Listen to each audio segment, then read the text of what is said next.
আপনারা জানেন যে বাংলাদেশের জাতীয় সংসদের যিনি স্পিকার তিনি আর্জেন্টিনার একজন কড়া সমর্থক। তার কাছেও আমরা দাওয়াতটি পৌঁছে দিচ্ছি। আমাদের আইনমন্ত্রী, সম্মানিত আইনমন্ত্রী মহোদয়, তিনিও আর্জেন্টিনার একজন সমর্থক, তাকেও আমরা দাওয়াতটি পৌঁছে দিচ্ছি।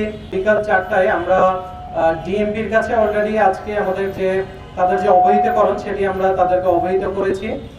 আগামীকালকে বিকাল 4টায় এখান থেকে শুরু হবে।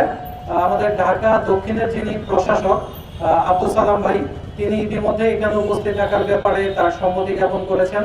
আমরা এখানে চাই যে আমাদের দলমত নির্বিশেষে সবাই এখানে উপস্থিত থাকবেন। তবে ইতিমধ্যেই বাংলাদেশ জাতীয়তাবাদী ছাত্র দলের কেন্দ্রীয় কমিটির সভাপতি রাকিবুল ইসলাম রাকিব ভাই, সাধারণ সম্পাদক নাসির উদ্দিন নাসির ভাই, তারা এই তারুণ্যের যে জোয়ার সেখানে সংহতি প্রকাশের জন্য আগামীকাল শাহবাগে তারাও উপস্থিত থাকবেন।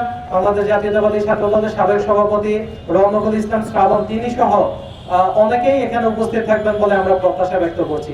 আমাদের এখানে আসলে আমরা আমাদের তারুণ্যের উন্মাদনার মধ্যে আমাদের দেশীয় যে ঐতিহ্য, এই বিষয়গুলো এখানে যুক্ত করার চেষ্টা করছি।